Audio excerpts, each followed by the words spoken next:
Newspapers talked about it. People wanted to know. But nobody could penetrate the mystery. What was going on? Strange flying machines were ploughing the skies of Italy.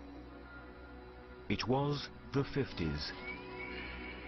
Some people took incredible photos. Others were frightened and shouted, "They're here! They're among us!" While still others believed the aliens had come to help. But who were they? Where were they from? Above all, what did they want? Many knew but kept quiet. A mystery that has remained as such for decades. A secret now revealed. Friendship. The incredible story of mass contact between humans and extraterrestrials.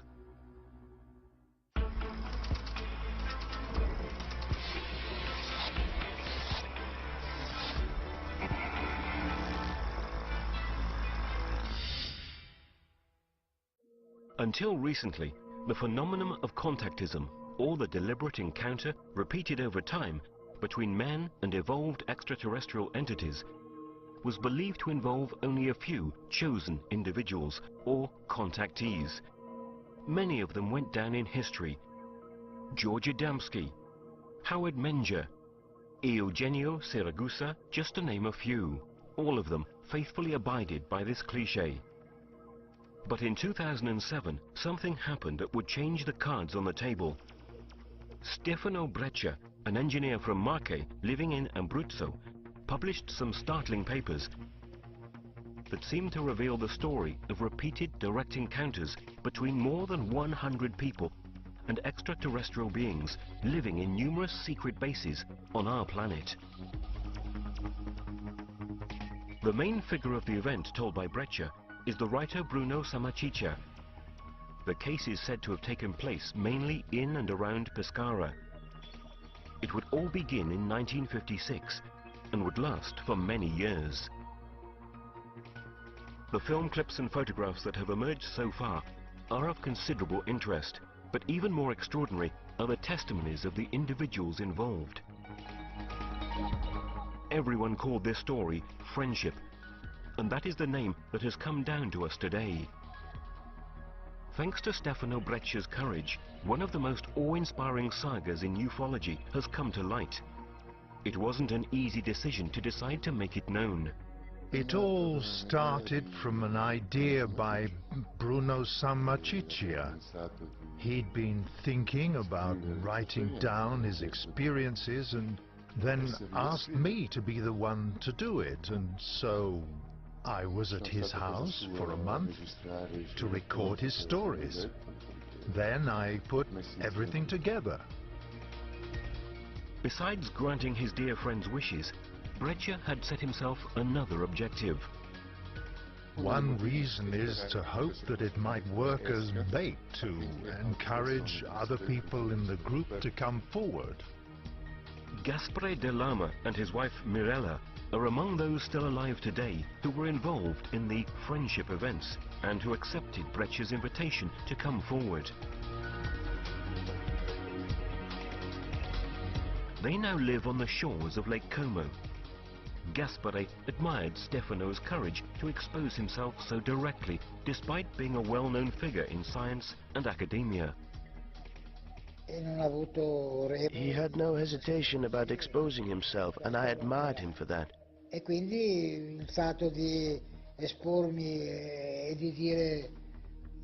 And so coming out and talking about my experience becomes easy for me, because it gives me great joy.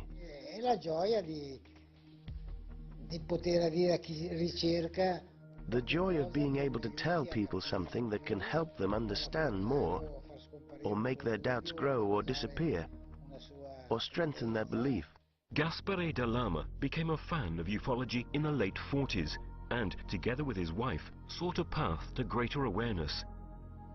Even Gaspare's mother took part in the events. Gaspare, his mother Zita, and I had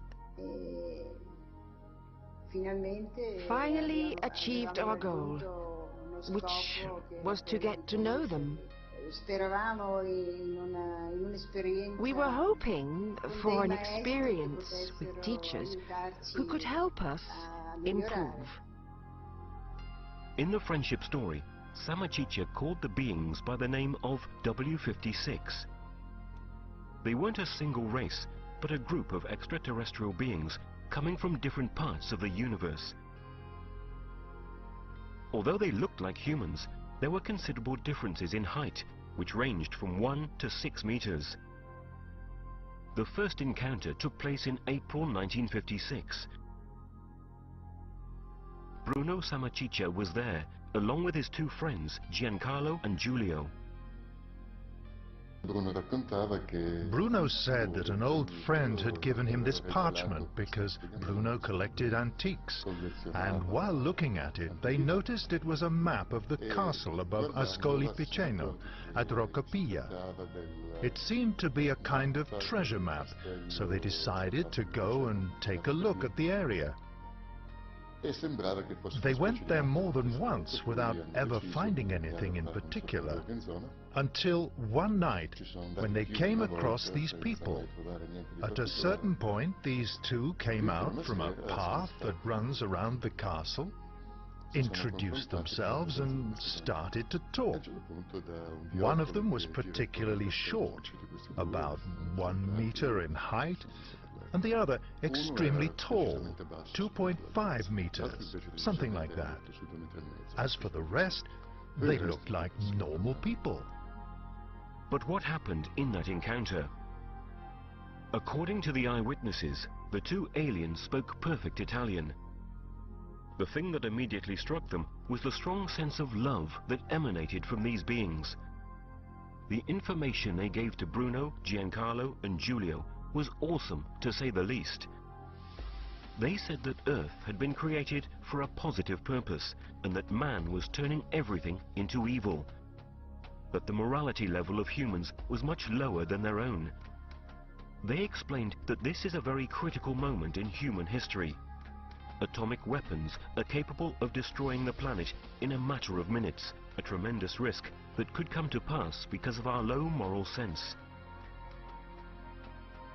Their task was to ensure that the situation didn't get out of hand. They said they weren't here to conquer, as there was nothing to conquer. That everything stemmed from the need for love and respect, and that everything should be done in accordance. They knew Earth's history, philosophies, and religions perfectly. They said they'd already been on Earth for many centuries, living at secret bases in various places on the planet. They preferred not to reveal themselves publicly because people weren't ready for the contact. They expected a positive return from their activity. Their goodness and their truth would be stronger than human doubts. When they left, it was almost 3 in the morning.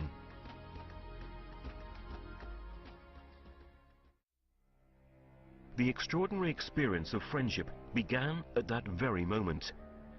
The meetings between Bruno, Giancarlo, Giulio and the W56, also known as the Friends, continued for several months. During frequent long walks on the beach in Pescara, they gave the humans a good deal of other information. Dimpietro was the name of the captain of the extraterrestrial group operating in Italy. Siegir, Sigis, Itao, Kenio, Sinas, Saju, Meradir, Romulus are some of the names that became common within friendship. They were invented by the humans because the W56 had a different concept for names. One of the most impressive facts regarded their bases. They said they had a number of them scattered around Italy and the world. Their most important European base was right in Italy, and one of the entrances was in fact at Roccapiglia. The main one was the enormous base at the depths of the Adriatic, almost in contact with the continental shelf, which roughly ranged from Ortona to Rimini as the expanse of its longitude, and in latitude went from the middle of the Adriatic to the Apennines, with an upper limit of 300 meters. So vast that it was affected by normal weather, so at times it also rained inside. Then they had many smaller bases, closer to the surface. There was one in Pineto, one in Ascoli, 3 around Pescara, one near Como, one in the Milan area, and so on. Many of them were genuine centers of support. But the aliens also explained how they built their bases. In the stories told by Bruno, Giancarlo and Giulio, you're immediately aware of the huge gap in scientific and technological development between humans and the Friends. They weren't built by digging, but through a particular mechanism. They were able to compress material laterally. The soil would thicken into what would later become the walls of the base, and then the outer structure was formed by extremely dense and therefore extremely strong material. The funny thing was that it was very unstable, but it always had to be kept standing. All you had to do was flip a switch and everything returned to the initial state. So, for them to open and close a base was a very commonplace operation. The same system was used to create the entry corridors. Even the bases closer to the surface didn't have stable entrances. When they had to enter, they opened a corridor and then closed it again.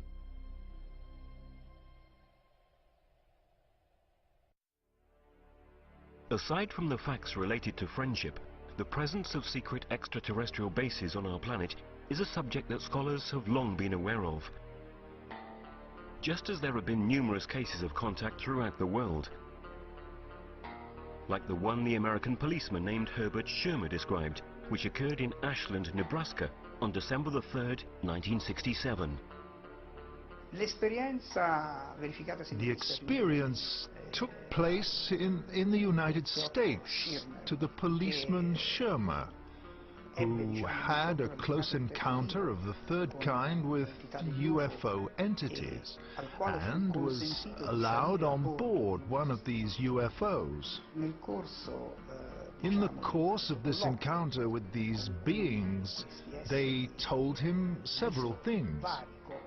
He would be told that the pilots of UFOs on Earth have different bases of support, and they are both underground and below the seas.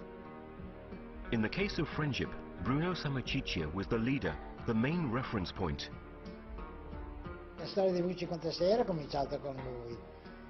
The story of the W-56 had started with him. He knew the most since he'd been in the bases, had met them personally, was telepathic, was the one who held the strings, the one who decided. Not that he was, I'm the boss. The word boss isn't nice, but we saw him as number one. The relationship that was established between the W-56 and the friendship group was not one way. Very soon, the Friends started asking for help. At the most prosaic level, they asked for essentially logistical assistance. Then they requested industrial quantities of fruit. Then they needed metals in industrial quantities as usual, but also strange minerals like strontium and barium nitrate, which were very difficult to find since back then they served no useful purpose at all. Today it has applications in telecameras, circuits like that, but in those days we had absolutely no idea what it might be used for. To unload the cargo from the trucks, including fruit, the W-56 used teleporting. They proved they could teleport anything, even people, without any particular problem. They took the whole load of fruit and teleported it, which means that the operation only lasted a few seconds. Of course, all this meant that no outsider could watch the unloading. This often forced Bruno and Giancarlo to invent excuses so the truck drivers arriving with a load wouldn't become suspicious. They usually explained that a team of professional workers would be coming soon to transfer the goods by other means. So, while Bruno invited the driver to some nearby bar to wait for the phantom workers, Giancarlo stood watch over the truck. Obviously, the places where they met were chosen in advance. The unloading operation lasted just a few seconds, so when Bruno and the truck driver came back, it was already over.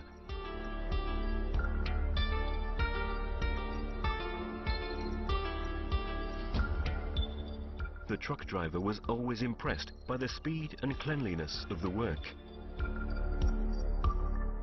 Buying such large quantities and so many varieties of materials was very expensive. Sometimes it was the friends who paid part of the cost, or all of it, maybe in their usual way.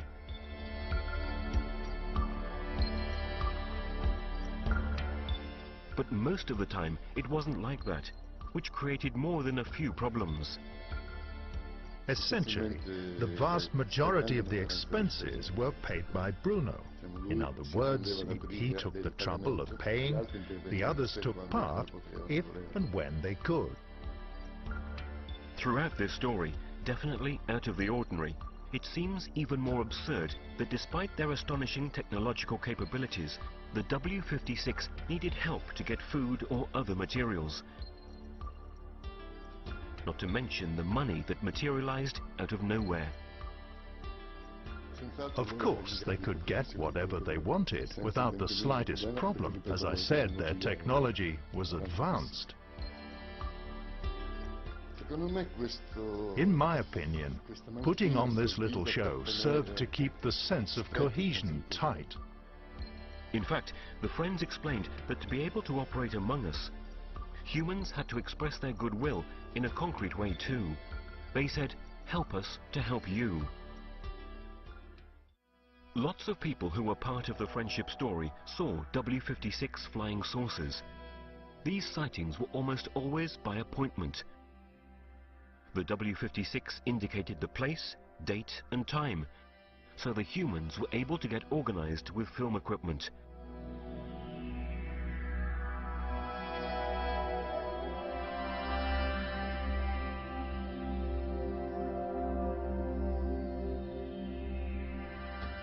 Sometimes the photos were also published.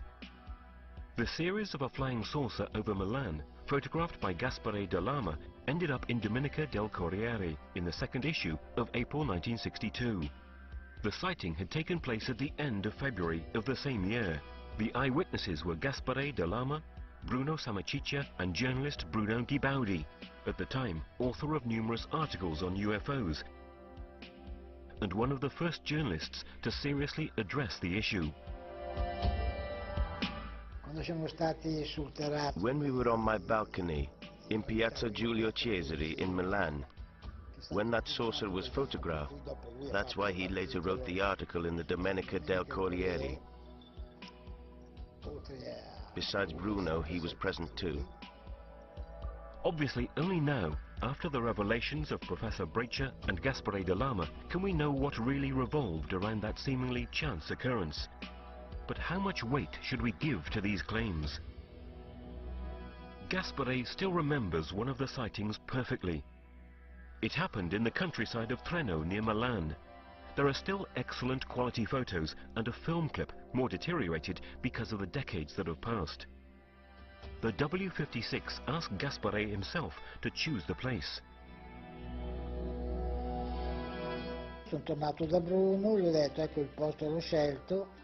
I went back to Bruno and said, "That's the place I chose." And then he told me, "Go buy some film, put it in the camera." And I said, "But no, you put it in." No, you have to do everything." I said, "Okay." I put the film in the camera and filmed for a good 2 minutes. He wanted me to take the film out of the camera. I put it in my pocket and took it to Ferragna, which was then in Via Matteotti, to have it developed. When I went to get it, I took it home and saw the film clip of this beautiful flying saucer that was going up and down almost to the ground. On top of the saucer, you see a dark area, which the W-56 explained was a particular effect of condensation caused by the energy of the flying saucer.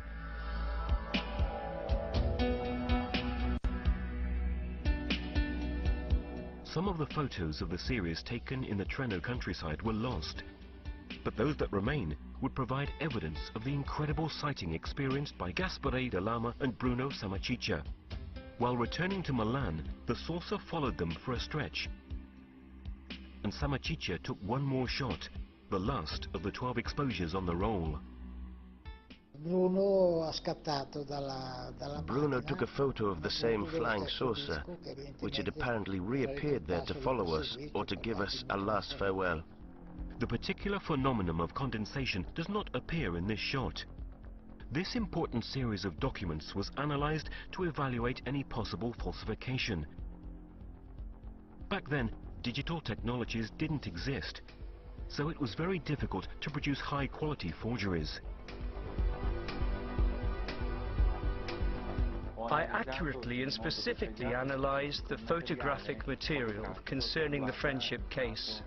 I didn't find any evidence of forgery, such as a small-scale model suspended by cables, superimposed images, processing with 3D graphics.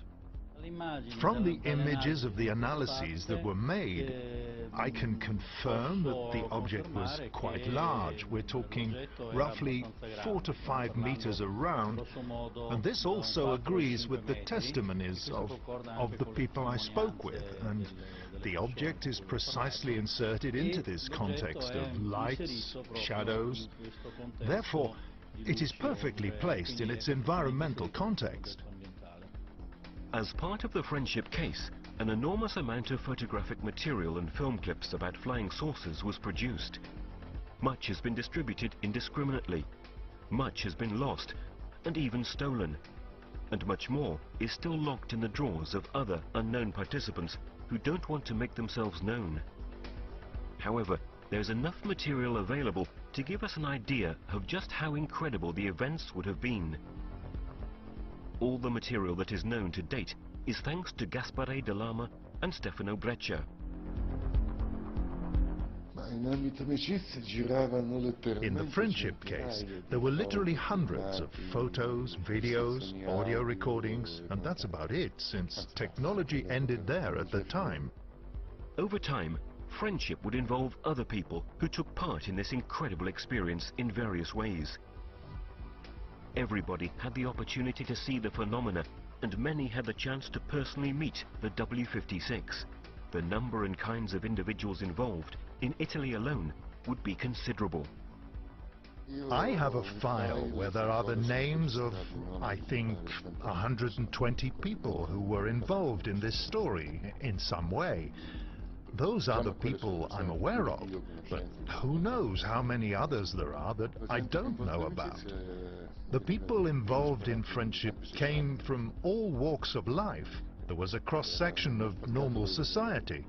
Friendship was also active in other countries, in France, Switzerland, Germany, particularly in Germany, but also in Siberia, in Argentina, and who knows how many other places, in Australia. As we've seen, teleportation was one of the most impressive technological capabilities the Friends had.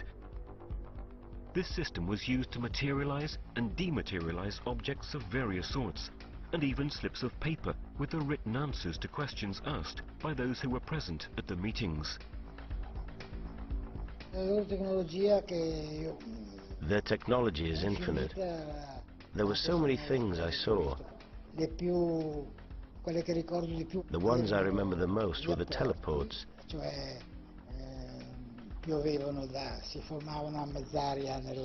Their film reels, or even, sometimes, written notes or film clips of flying saucers that we would then watch just came from above. They materialized in mid-air in the room. Sometimes they came from the floor and tapped me under the chair. Sometimes I saw them materialize in the air.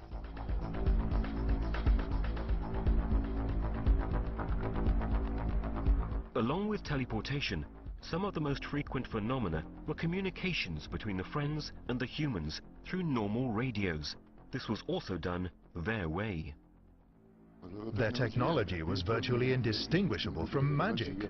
For example, if I took two identical radios tuned into the same frequency and put them side by side awaiting their message could be heard on one radio while the other radio continued its normal broadcast as if nothing was happening. So there was obviously insane amounts of energy involved and directivity just as crazy.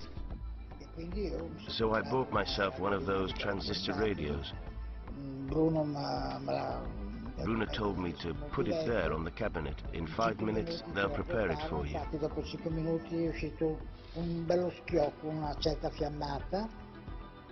In fact, after 5 minutes, there was a big crack.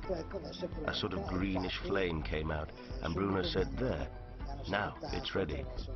And they immediately greeted me through the radio. Sigie, and I could also change the frequencies. The broadcast continued.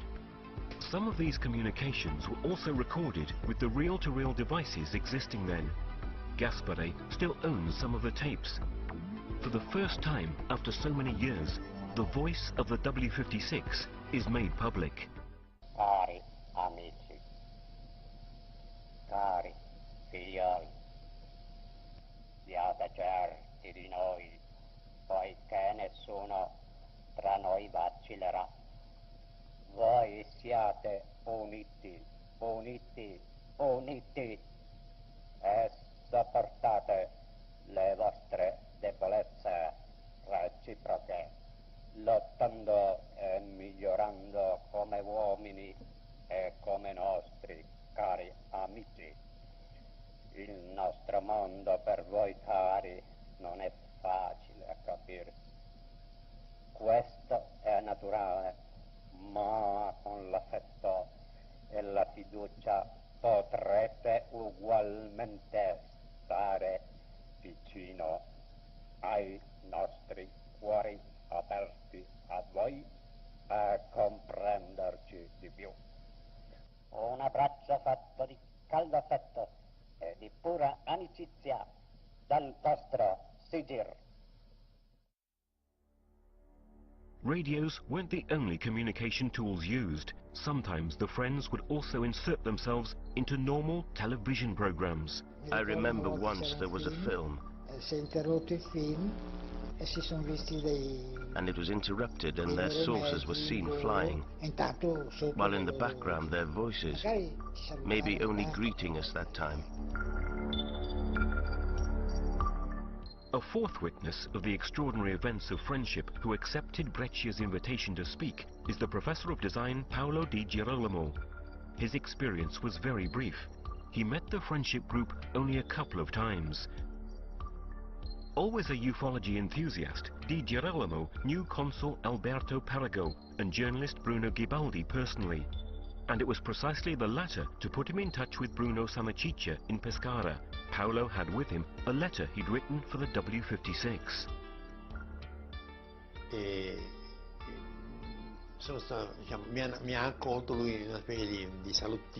And he welcomed me into a kind of living room, so to speak.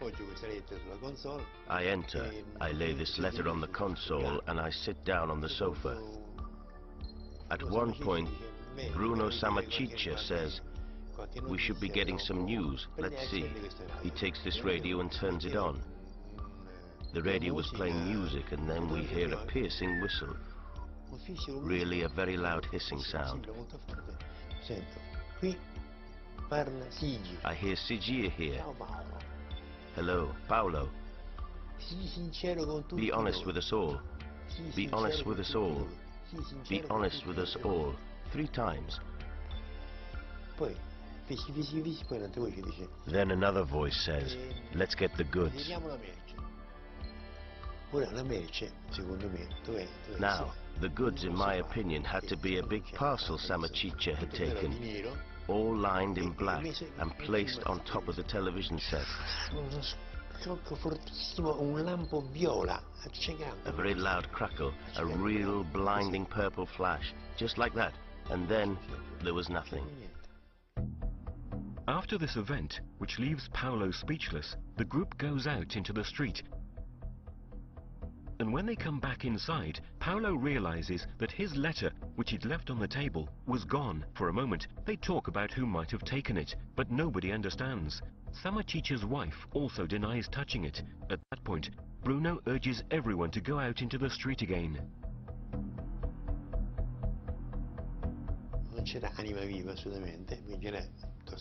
There wasn't a soul in sight at all.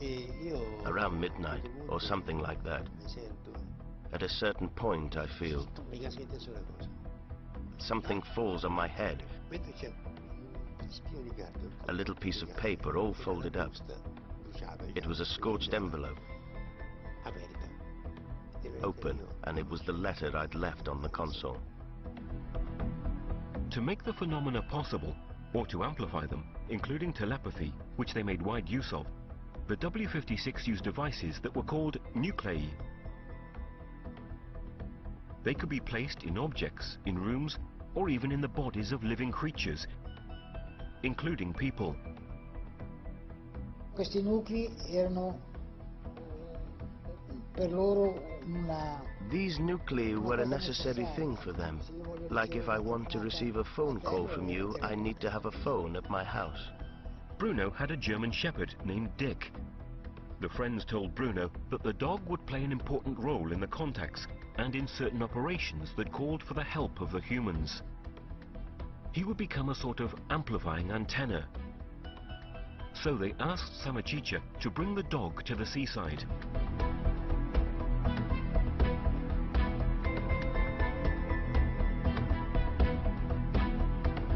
And at their command, which came by telepathy, Dick was made to go into the water. At that point, the friends would treat the dog, placing nuclei under his paws. In fact, Dick was almost always with Bruno. In one of the film clips that have come to light, we see him looking out of the window while Bruno is filming a UFO circling over the palazzos of Milan, where Bruno lived for a while. It isn't the only ufological document made in Milan.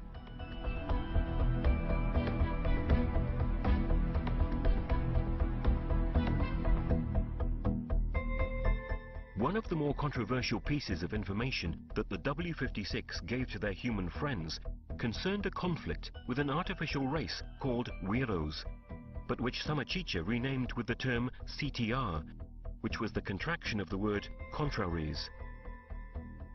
One of the strange things about the friendship stories is the existence of enemies, the famous contraries, the CTR. While the W56 were ethical, these others were materialistic, virtually the opposite of the W56 in every way. They didn't speak of war, but of conflict, and said one reason they were here was to keep the CTR in check. The friends called them science worshippers, saying the CTR were creatures without scruples. And their greatest fear was that we humans were following the same path the CTR had already covered.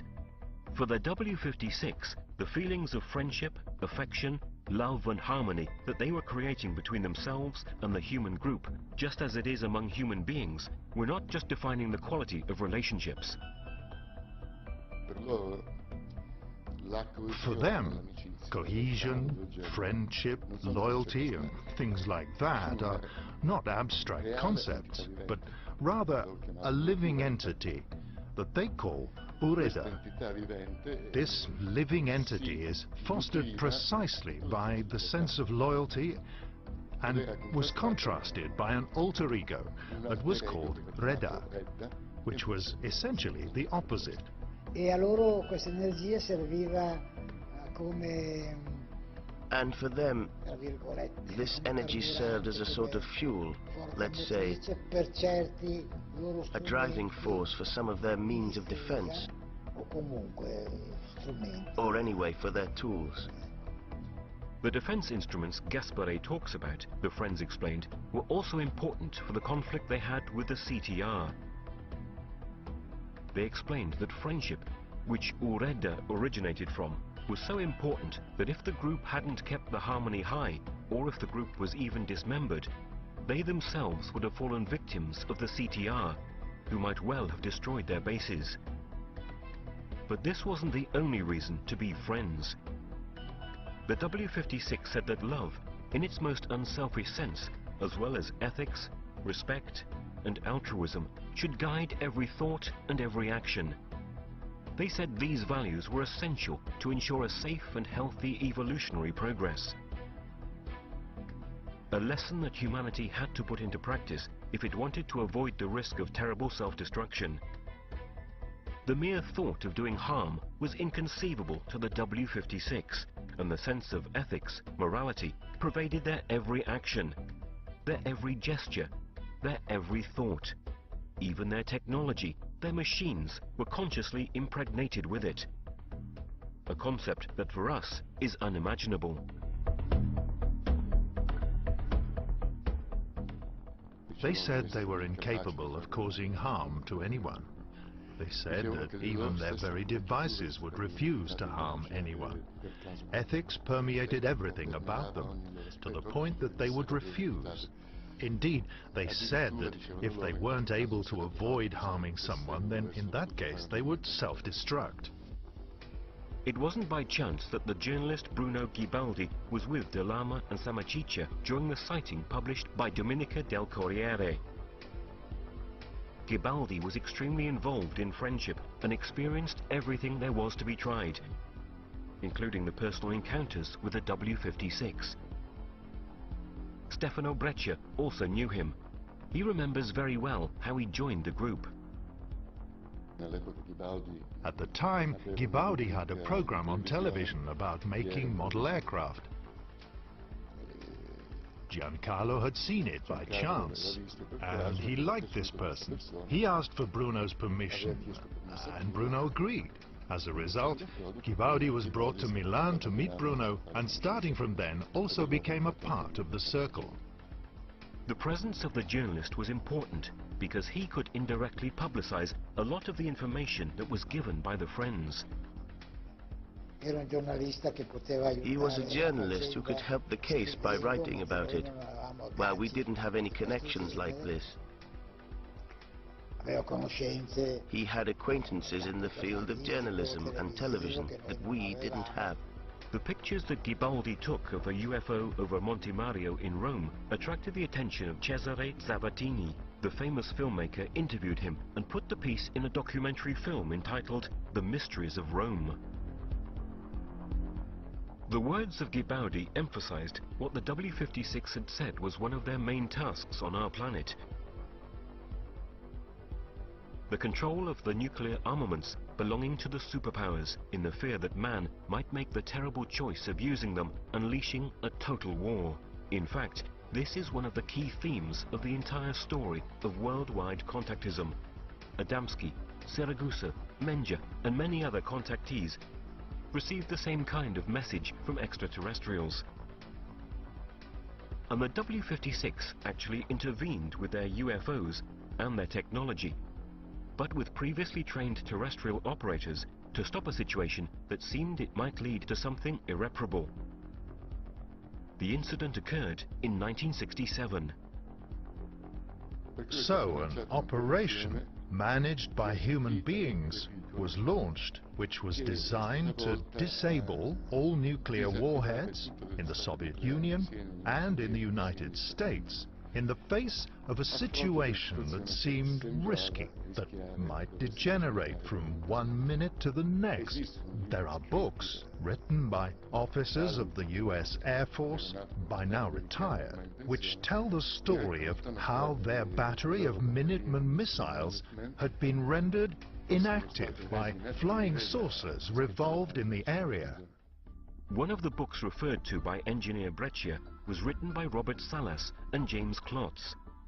It contains military documents obtained through the law on the Freedom of Information, the so-called Freedom of Information Act. But there are other clues about the interest these beings had in nuclear weapons. The atomic tests have always been filmed and photographed with special equipment, with technologies that can capture the very first moments of the thermonuclear explosion. In these pictures, we see the explosion in the first few microseconds, when the terrible mushroom cloud hasn't yet formed. In the third snapshot, we note the presence of an Adamskian flying saucer a few meters from the explosion. If authentic, this photo would give us an idea of the incredible technological capabilities of these creatures. Another extremely important person in the history of Italian ufology was Consul Alberto Perego, who wrote as many as 4 books between the 60s and 70s analyzing the world scene and pointing out policy choices made by governments that would have been affected by the overt or covert activities of this sort of alien aviation. Many exceptionally clear photos of UFOs appeared in these volumes. Some of them were even identified as being the inside of a cockpit of a flying saucer. Perego cited the dates and locations of the sightings, but never mentioned the name of the authors of the photos. The places were almost always the classic zones where the W-56 and the Friendship were active. Milan, Pescara, Francavilla, Montesilvano. And in fact, the photos were made precisely by the people who were part of Friendship. But we've only learned this today. For Gaspare da Lama, Alberto Perego was of paramount importance. Perego introduced him to the comprehension of the profound implications of the UFO phenomenon and contactism at a time when it was extremely difficult to find material about these issues in Italian. And then he told me how things were according to him. Naturally, I reeled a bit of the chair because I didn't expect it. He really knew. I mean, he'd understood a lot. He'd understood. A man of great valor, an idealist, a pure man. He, too, was amazing, very cultured. Perego also announced to Gaspare that he intended to publish a book where he would reveal everything he knew about the presence in our midst of beings from other worlds, a proposal that never materialized, however.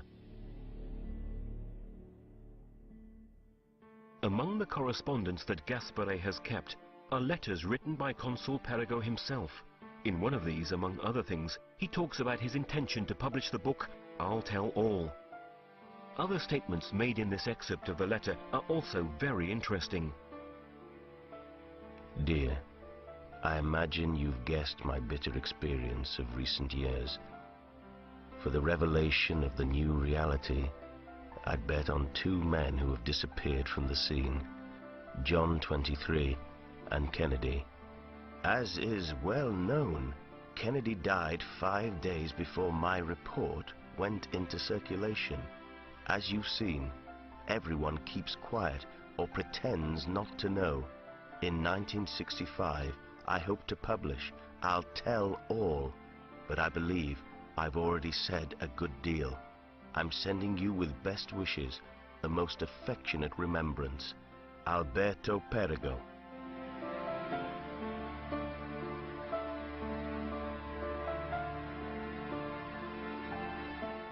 But the alleged tasks of these creatures would have been others as well. Another purpose of the presence of the W-56 was to help our evolutionary process, to push us to a higher level of understanding. That's why they had been on our planet for a very long time, and even shared with us some of our suffering in the matter. They also revealed that their real name was Acri. Stefano Breccia has done research on this name, discovering some very interesting aspects. The word Acri is a plural noun in Sanskrit that means the sages. At that point, I tried to see it in Egyptian, and I discovered that there are 2 very similar words. The first term, Akriu, is the name of these divinities, which usually means the wise people. Then it occurred to me to inquire into other languages. I discovered that in classical Greek, Akri means Akeo, or people in high places. In classical Arabic, Akri means group of friends, or something like that. As a proper noun, the word is fairly common, fairly widespread. But this wouldn't be the only trace. Years ago, Count Richard Cianfrè gave the Italian contactee Eugenio Siragusa a strange handwritten letter from Voltaire. It was addressed to the legendary Count of Saint-Germain. The text contains enlightening phrases that would fit perfectly into the context of an alleged alien presence in human history. 6th of June, 1761. I am answering your letter of April, Lord, in which the appalling revelations make the old man that I have become the confidant to your most terrible secrets, the day of his death. Thank you, Germaine. Your long road through time will be illuminated by my friendship for you. Even at the time of your revelations about the middle of the 20th century. Because of time, the talking pictures will not be able to be stored in memory. May your wonderful flying machines bring you back to me. Farewell, my friend. Voltaire, Gentleman of the King.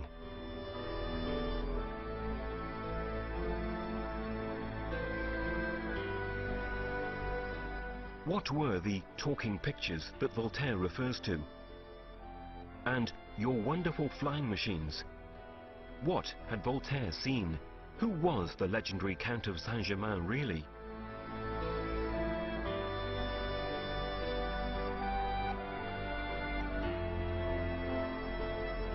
The epilogue of friendship arrived at the end of the 70s because, unfortunately, the people who revolved around Sammachicha failed to deliver on the expectations of the cosmic friends.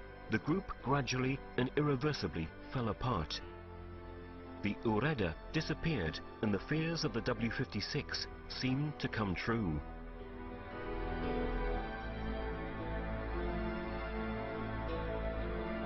This dramatic moment coincided with the phenomena of the Adriatic, the great wave of sightings that occurred between October 78 and January 79. Officially, the story ended when the CTR managed to get the better. The story is quite difficult to believe from many perspectives. According to me, the adventure of 78 was the surprise ending. I mean, these people were probably fed up with Sammachicha and company and decided to bow out in a spectacular way. In my opinion, it continued to go on, and I have good evidence of this fact in Italy as well as abroad. Even if the entire story of friendship seems like an incredible science fiction tale rather than an incident that really happened, despite the great controversy about its authenticity, given what has emerged so far, it's difficult to maintain that it had all been an invention. Believe it, don't believe it. In any case, we can't help but take into consideration the testimonies of the protagonists and the material that refers to these testimonies. According to eyewitnesses, the sightings, the teleporting, and all the other impressive phenomena that appeared were not, however, the real reason these beings were on Earth. The friends defined themselves as the precursors of the spirit world. In the end, the real essence, the soul of this relationship, which unfortunately ended up badly because of human shortcomings, is the immense example of love, dedication and respect that they impressed in the heart of the eyewitnesses still living. L'insegnamento più bello che ho avuto tra di loro. The most valuable teachings that I received from among them is this momentum they gave us, and this endeavor, perhaps gone amiss, that they've made to love each other truly, to be close-knit, and to be united. They enriched me. They put me into contact with an almost impossible world full of love. It was also an exciting experience. Very exciting and magnificent. The feeling that the W56 transmitted was one of great friendship and love. There would be much more to say about friendship. Before leaving, the friends promised to come back and created a bond with the few remaining humans with an oath of mutual fidelity. Even today, these people believe that there are indeed special friends that could help us or who, in all probability, have never stopped doing so.